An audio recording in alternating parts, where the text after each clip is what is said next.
You're listening to the Niners Bros, your home for post-game analysis, correcting media narratives, and keeping you up to date on all things San Francisco 49ers.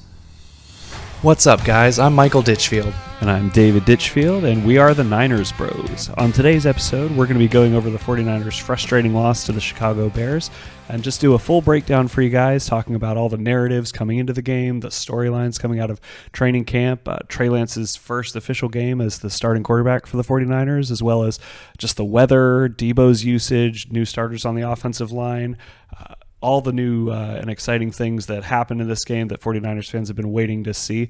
And let's get right into it. The first thing is, of course, you have Trey Lance and Justin Fields, a lot of comparisons.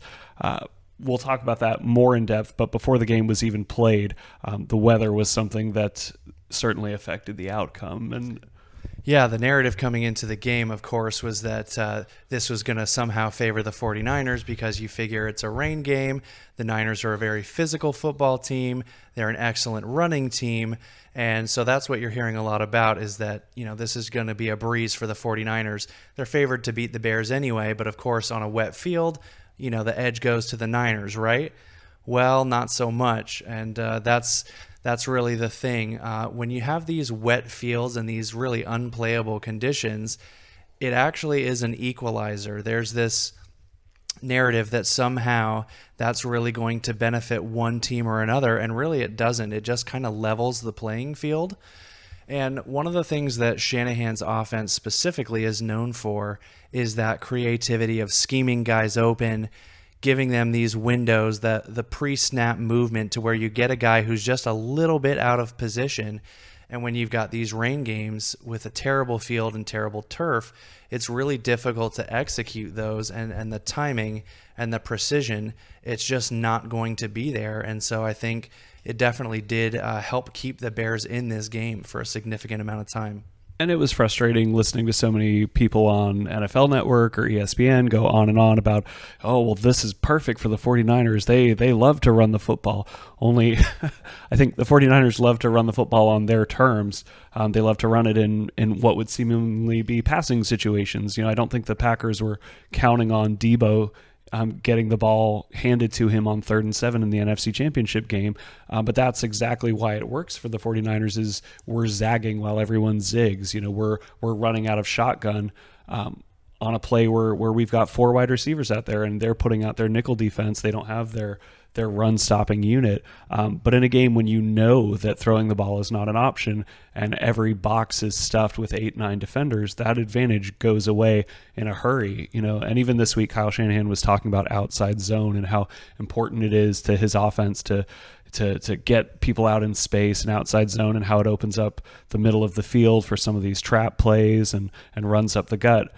When it's such a loaded box, no one's going to make it to the edge anyway, and it just clogs things up in the middle. So I know you were texting me before the game, and everyone was just going on and on in the networks that this is just what the 49ers want, and in Trey Lance's first start, isn't it going to be great that it's just going to be a run-the-ball game? That's what they want to do anyway, and you and I were rightfully so shaking our heads and saying this is not going to help us. It just broadcasts what we want to do anyway, and he's going to be facing a loaded box all day on a day when it's going to be really hard to throw. Yeah, so jumping right into the game action, obviously the 49ers defense comes out very strong. First play of the game, it's just great to see Kinlaw busting through that line, breaking up the play. The drive ends with an Ebicom sack, so seeing that versatility on the defensive line, as advertised, as expected. Certainly the defensive line is one of the great strengths of the Niners, and we definitely saw that early in the game. And some conversation in the offseason about trading Ebukam. Nice to see that he's still around and making an impact, and nice to see in the 49ers' first drive, they come out of the gate with those staple Shanahan end-arounds, and he seems to do that whether it's in the Super Bowl or throughout his time as the Niners coach. That seems to be a staple of his opening drives. I know you and I wish he would use some of those in the second half of games. He never seems to come back to them, but that got them off to a hot start. It seemed things were going really well. They even converted on a third and short, which is something that they really struggled with anytime they brought Lance in last year. So you're starting to feel this momentum, and then Debo with the fumble. Yeah, that was obviously a killer. The 49ers definitely had momentum coming into that moment there. Surprising throw on that deep crosser to Ayuk. You know, when you're seeing these guys before the game squeegeeing gallons of water off the field, you're hearing that the turf is 2 days old. You're really just hoping, like, dear God, please don't let somebody tear an ACL in the first week. And you're expecting it to be kind of like the game that we had against Washington, where that was truly just a mud bowl. So certainly a surprise to see Trey Lance even attempting a pass that deep. Perfect pass to Ayuk Hitting on him in that deep stride, crosser. Yeah, beautiful pass. Also kind of sets your mind at ease a little bit that maybe it is going to be possible to throw the ball a little bit in this game. Sure. Well, the Bears come right back and they start attempting to put together a drive. And there was a really strange moment where they had that tight end come down with the ball, and he juggles and bobbles it. And we saw it right away, even live. And for some reason, the refs did not see it. Neither did the commentators. Neither did half of Twitter. Everyone was yelling at Kyle Shanahan for having the stupid idea to review that when clearly it was bobbled. Later on in that drive, Hufanga with the pick. So nice to see a safety, if you're a 49ers fan, catch the ball in the middle of the field. Sorry, Tart. Yeah. And, it's funny. People question, why would you even challenge a 4-yard play? But when you look at what the Bears were doing on offense up to that point, or more importantly, not doing on offense, every play counts, and, very clearly not a catch. And you see George Kittle on the sidelines, 1 for 1 on those challenges, Kyle. So, George is always the cheerleader on the sidelines, even if he's too banged up to play.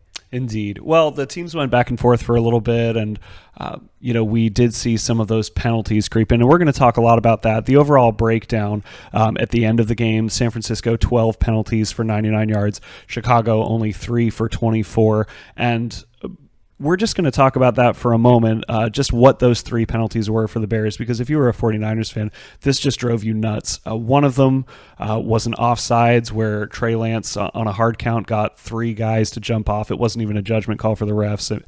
Everyone knew what happened on that. There was another that was a delay of game where the Bears were purposely taking the 5-yard loss to run out some clock, and then they got a bizarre 15-yard unsportsmanlike conduct penalty for drying the field. I've seen people dry their hands with a towel. I've never seen anyone take a towel out to actually try to dry the field. But yeah, that was a new one, and kicked the Bears out of field goal range, so that was certainly appreciated there. Yeah, but overall, only 3 penalties for the Bears, and none of them in the course of play, which is kind of hard to believe, especially as many flags as the 49ers were called for. And early on, when neither team had scored, Dre Greenlaw got us kind of started with that, with a really idiotic pursuit of Justin Fields on a sort of a scramble play where he really was not anywhere close to breaking anything open or getting a first down. He was just running for his life to the sideline, and Greenlaw picks up the personal foul, a recurring problem for the Niners. Yeah, and that's a tough one. The Niners have been flagged, it feels like, more than any other team on those really weak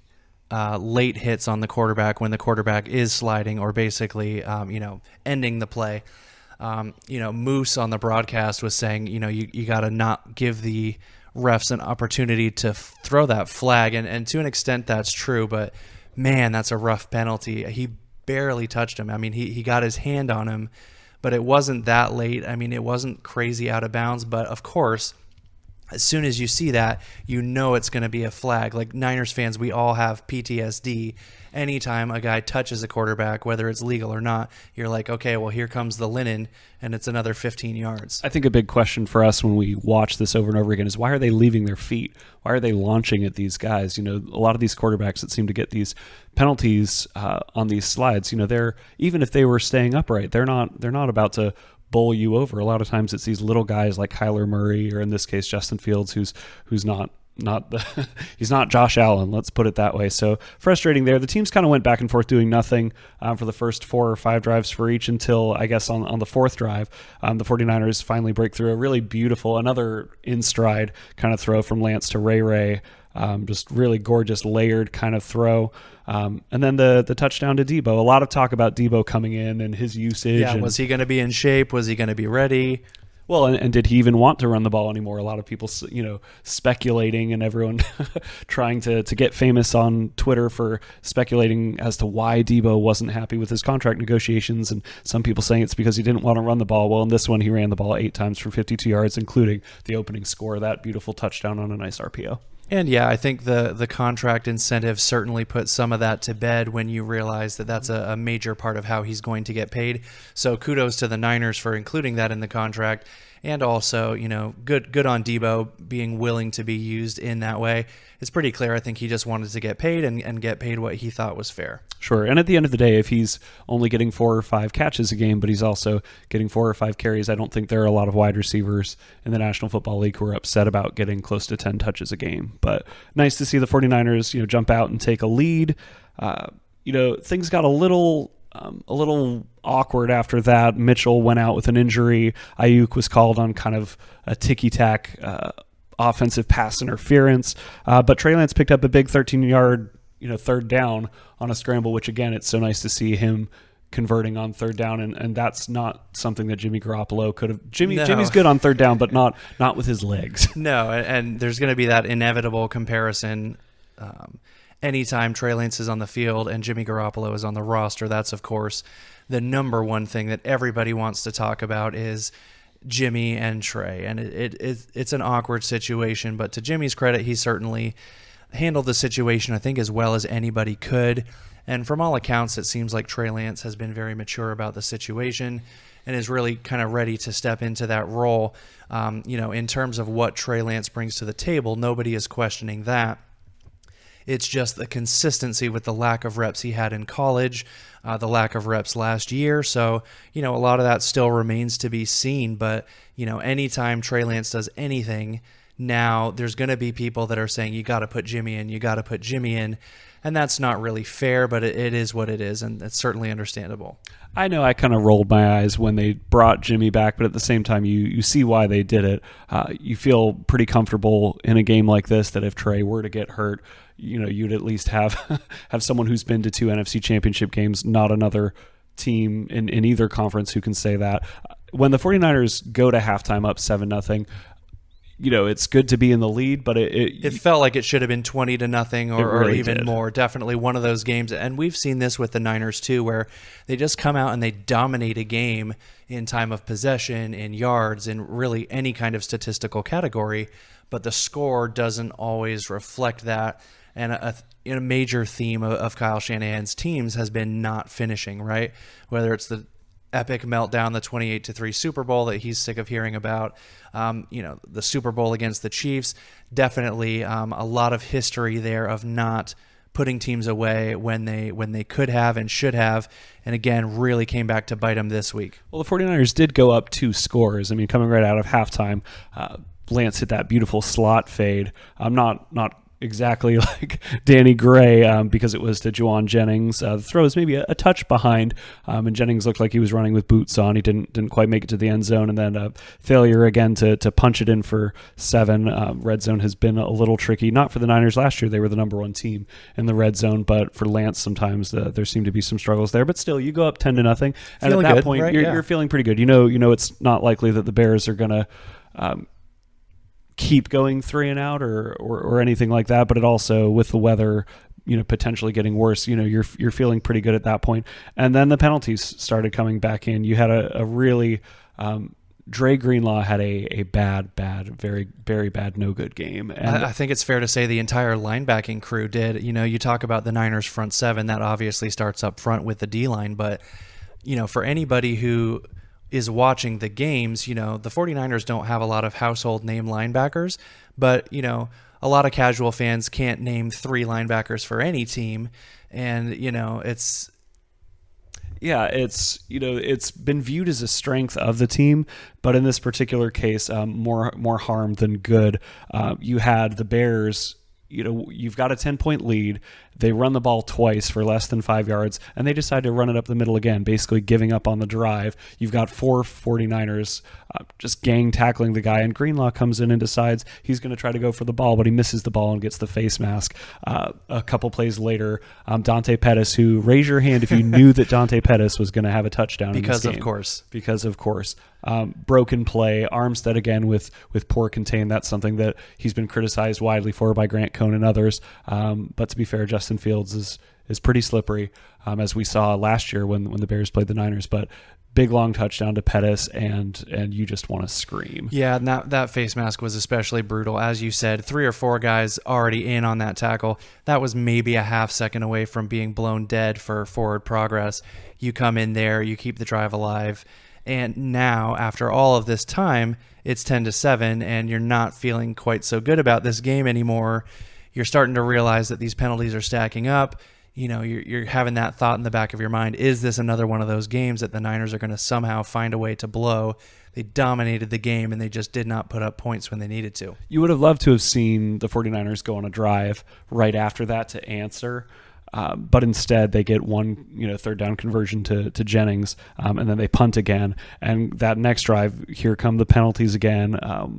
Mooney Ward with a defensive holding on Pettis. I will submit that I think if you are a grown man, it is difficult not to look like you are mugging Dante Pettis on a route, because that guy, I mean, his issues with strength and conditioning and just the way he plays, he is the most finesse wide receiver since A.J. Jenkins. Ooh. Just saying. But a penalty on him there, and then Alshire with another brilliant linebacker personal foul, just gifting yardage to a team that, as Nick Bosa said, and it was a bit of a shot, but he said you can't give up 15-yard penalties to a team that can't move the ball, and that's exactly what they did. Yeah, and again, Shanahan in the post game is talking about how that was a point of emphasis for them all week, because they knew that Fields was going to be running, they knew that he was going to be sliding. And I'm not sure exactly what they coached them or how they coached them, but he said specifically that was a point of emphasis for them, was to avoid those late hits, and they got 2 of them, and just terrible. Really nothing went right for the 49ers after that. Trey Lance had that interception, which was not the most egregious. He was a little late. He stared him down a little bit, but again, these are the kinds of plays that you expect out of Trey Lance. He's a rookie, essentially, starting his first full season as a starter. So those are exactly the kind of throws that you are expecting Trey Lance to make, but you're just counting on the fact that the big plays that he makes, the drives that he extends with his legs, are going to compensate for those. Yeah, and so on the next drive, or coming off of that interception, then you've got the Bears who get the benefit of a Javon Kinlaw holding, a defensive lineman holding. When was the last time you saw that? Yeah, that's super rare, and again, it's just terrible. You never want to blame the officials for a loss. At the end of the day, you have to play better than your opponent. But man, a defensive lineman who's getting double teamed away from the ball gets called for holding. It's like, wow, that had nothing to do with the play, didn't affect it at all. And that's when it starts to feel like really almost conspiracy level, like what is going on with the flags in this game. Again, when you consider that the Bears were barely penalized at all, if you don't count Towelgate. And at this point, the Bears take the lead. The 49ers have a turnover on downs, and the weather picks up, and it just Terrible. starts to you just the game completely unravels, and you just know that that it's over. And then the next thing you know, Justin Fields and his Bears teammates are following Nick Bosa's example from that game against the Washington football team, and they're sliding in the mud, celebrating, and you're watching as a Niners fan, and you just Stunned. know this is going to be the highlight, this is going to be the still picture that goes viral, and you just feel sick, because now come the Trey Lance Justin Fields comparisons and the narrative that they passed on Justin Fields and he got the best of Lance, when really Lance outplayed him in this game. He really did. If you're looking at the box score, Lance goes 13 of 28 for 164. He does have the 1 pick. He only took 2 sacks, and he ran quite a bit. Certainly under 50% completion is not great, but I think the last 4 that I counted, or maybe 5 of those, were in monsoon weather, where either they were dropped or you're just not. Yeah, the entire field was a puddle at that point. On the TV broadcast, you can't even tell what side of the field they're on. They had to digitally impose the yardage marker on the field so that you could even see what was happening. You are not going to be able to complete passes in that weather. And again, that's where, maybe it was a conservative game plan or playing not to lose or whatever, but the field actually dried out surprisingly well in that second quarter going into the third quarter, and the Niners did not put up points when they needed to. That's the thing. In a game like this, when you know it's going to start raining at some point, you better be ahead in that game, because once it really starts coming down, nobody's scoring points at that point. Sure. And back to the completion percentage analysis, certainly Lance didn't make it to 50 with those last few throws. Do you know who else didn't make it to 50? Yeah. It was Justin Fields, who was 8 of 17 for 120 yards. So for all those Bears players who said he was going to show the Niners, good for them that they came out with a win. But 50 of those 121 yards came on a fluke play to Pettis, yeah, 16 yards. That's how close the nearest defender was. So if you want to call that blown coverage, I'd say that that definitely qualifies there. So yeah, I mean, you take away 50 yards from his total. That's not an impressive stat line. 70 yards, yeah. Yeah. So, you're seeing a lot of people saying that Fields definitely outplayed Lance. Anybody that's saying that, I'm just not sure if you actually watched the game. I'm not sure how you can make that argument. Did Trey Lance play phenomenal? No, and I don't think you're going to find many people saying that either. Obviously had that ugly interception, really low completion percentage, but he certainly had his moments. He made some good throws, some big-time throws. I think after week 1, he actually is leading the NFL in the big throw percentage category. Yeah, which, again, in a game like that, certainly that's impressive. And as far as those who want to draw a conclusion after 1 week, I think if you wait 2 weeks, you will have a much better idea as you see Fields go up against Green Bay and Trey Lance get to take on a Seattle team. I think then we'll have a little bit more of an indication. We're not being overly critical of Fields either. I mean, he's certainly got a ton of potential. And the strangest thing about this is that even though he started 10 games last year, a lot of people are saying, well, he needs some time. He's got all this potential. Let's see. And so the jury is still out on Fields after 10 games last year, and yet everybody already has their minds made up about Trey Lance. It's either, he's the next coming, or this guy doesn't have it. They need to put Jimmy in right away. And it's like there's nobody with reasonable takes. I get that it's a hot take and everybody wants to have an opinion on this issue, but come on, let's give the guy a chance. And again, the numbers don't lie. The eye test, doesn't lie. Like, Lance absolutely played better than Fields did in this game. I think, to be fair to Fields as well, the Bears did not seem to have any kind of game plan coming into this. It was way more conservative, too. I know a lot of angst on 49ers Twitter about a conservative game plan from Kyle Shanahan, but Fields and a lot of the Bears starters played in preseason, certainly more than the 49ers, and he played well, and you saw a lot of play action and bootleg and get him out of the pocket, and because he did not seem to excel as a pocket passer last year. He held the ball as long as anyone, took a lot of games where he had 5, 6, 7 sacks, that kind of thing. So coming out, you were expecting maybe a little bit more of that bootleg play action, and they did not want to risk it. I think they knew that the 49ers had a loaded box, and if we were going to blitz, he was going to end up on his back. But because of that, it was not a creative looking game plan. Fields did not have a lot of, wow throws or anything like that. Yeah, and the only ones that he did was on broken plays or where the pocket collapsed, and he's really, shifty. So there is obviously a difference between running quarterbacks and quarterbacks that can escape pressure in the pocket. Those two things are not the same thing, and I think everyone assumes that if you're a running quarterback, you should be really shifty and elusive in the pocket, and that's where, again, we just haven't seen that from Trey Lance yet. It's not to say that we won't, but, we certainly have seen that from Fields. Certainly some good pocket awareness from Lance in this game, but we haven't seen that sort of dynamic Lamar Jackson, Justin Fields, shake and bake, if you will, whatever you want to call it, where, you've got him dead to rights. There's two guys closing in. Somehow he gets out of it and makes a throw. We just haven't seen that yet out of Lance. So on this podcast, we will not be making sweeping conclusions about Trey Lance versus Justin Fields. We'll leave that to the national media and and Bears fans, I guess. I don't know. But as you said, Mike, just coming out of this game, so little to really take away because of the weather, because of the disparity in penalties and how it affected game flow when the penalties were called and things like that. Just an ugly loss overall for the 49ers, and extremely tedious knowing that you're going to hear about it in the national media from the guys on First Take or from Colin Cowherd, who loves to talk about Trey Lance and his readiness.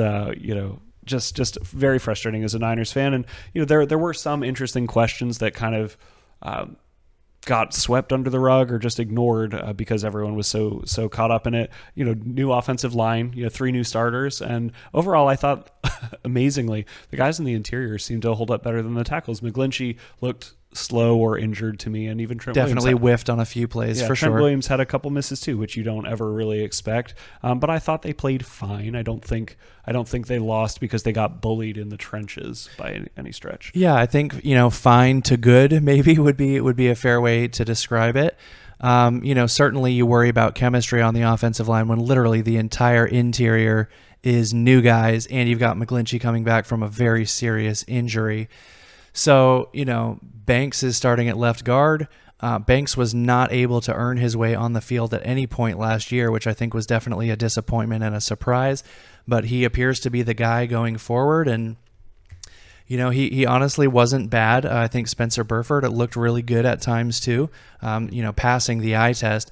Again, you have to take everything with a grain of salt in a weather game like this. But certainly not as bad as it could have been with all of that uncertainty around the offensive line, and definitely potential there. You missed Elijah Mitchell too, getting hurt in this game again. So much talk about could he stay healthy, and unfortunately, he got 6 carries and then was out of the game. Jeff Wilson had 9 and averaged 2.4 yards per carry. Yeah, and that's so rough. Mitchell was averaging almost 7 yards per carry before he got hurt.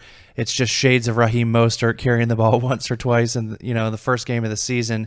Man, it's just brutal. I know that Shanahan likes his running back by committee, and there's this perception that Shanahan can turn anybody into a 1,000-yard rusher.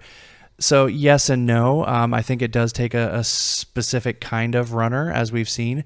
Raheem Mostert is definitely the prototypical type of back that you're looking for in that system.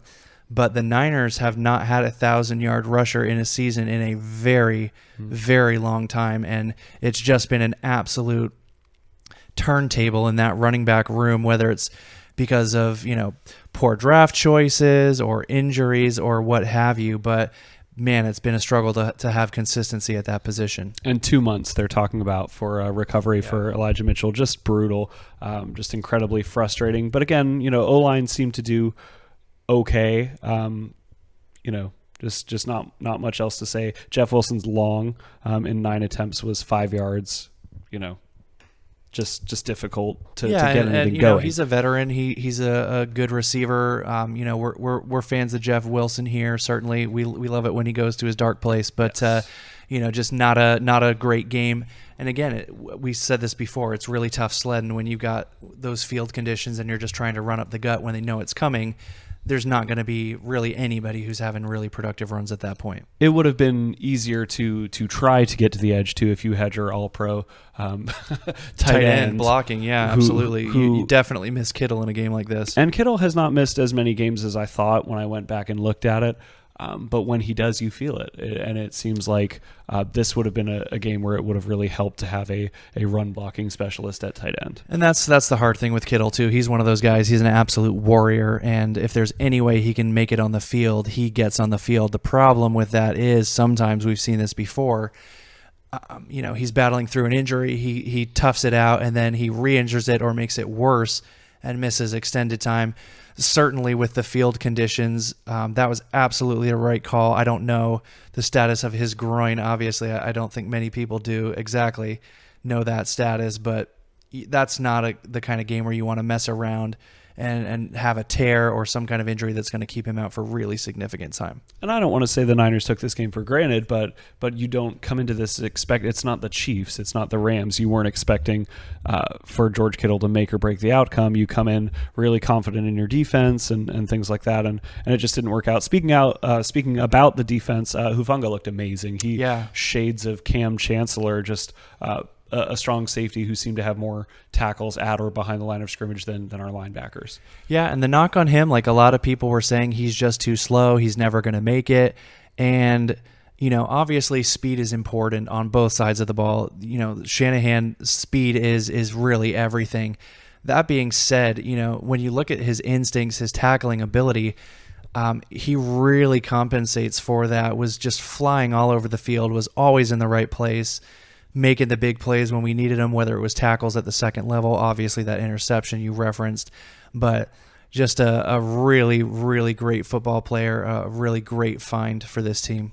It'll be exciting to see when Jimmy Ward comes back too. Gibson didn't play horribly, but a bit of a missed opportunity on a would-be interception that seemed to go right through his hands. So overall, difficult to really evaluate the team. I think the defensive line and the front seven looks as advertised. The Bears did not get much going, but again, you don't want to draw too many conclusions. They were playing in the same weather too. But just a frustrating way to start your season. You've got a lot of games against playoff teams later in the year. Tough to take a loss, even though it is on the road and in weather. Tough to take a loss to start your year, but time to get healthy against Seattle next year. Yeah, absolutely. And, I think looking at the schedule and the calendar, a lot of fans, a lot of analysts are looking at Chicago and Seattle and saying, okay, well, the Niners are starting 2-0. And unfortunately, that has already not been the case as we drop the first game to the Bears. Seattle, wow, like, what a shocker that was in week 1, taking it to Danger Russ. Wow, it's just stunning, right? I think we always assumed that that Russ had some kind of devil magic or something that enabled him to win time after time in these improbable situations. Wasn't he, even the Hail Mary with the replacement refs against the Packers? Yeah, and we assumed it was Russ, but he's gone, and Seattle seems to still have that mojo, so maybe it's the fans, maybe it's the stadium, we don't know. Yeah, and again, it's week 1, guys, so, there's going to be overreactions for every single team. I think certainly there's reason to be concerned there. Losing to Seattle, who had Drew Lock or Geno Smith as their quarterback options. Obviously, that's got to be disappointing for Russ. Poor guy. Quick question. Are you more concerned about Russell Wilson after game 1 or the Broncos' new and not sweaty like Tom Sula, but he should be sweating a little bit. At least, his seat's probably feeling a little bit warm after all the criticism online, their new coach. Yeah, that's a tough one. Again, just a stunner that they were able to hold off the Broncos in that game. But Geno Smith, to his credit, looked really good. He's not gonna light up the stat sheet too often, but he was 23 of 28 for 195 yards and 2 touchdowns, and most importantly is you come out with a W at the end of that game. So. I think if First we place. were, yeah, wow. So, if you were taking that game against the Seahawks for granted, maybe we pause and think about that. I think the one really nice thing is that it is a home game for Trey Lance. I think going into Seattle, into that environment where you're going to have to, again, he's just had such limited reps going into such a hostile environment where it completely alters the way that you have to snap the ball and everything. I think that would be a pretty rough way to rebound from this 19-10 loss. So hopefully he can come home, be more comfortable. Hopefully the rain won't be as much of a factor, and we'll kind of just go from there and hopefully come out with a win. Indeed, 0-1 to start your 49ers. Cries already coming for Jimmy Garoppolo. We're not going to overreact on this podcast. We are here to throw cold water on hot takes, and we will see you next week. Be sure to like and subscribe. We are the Niners Bros.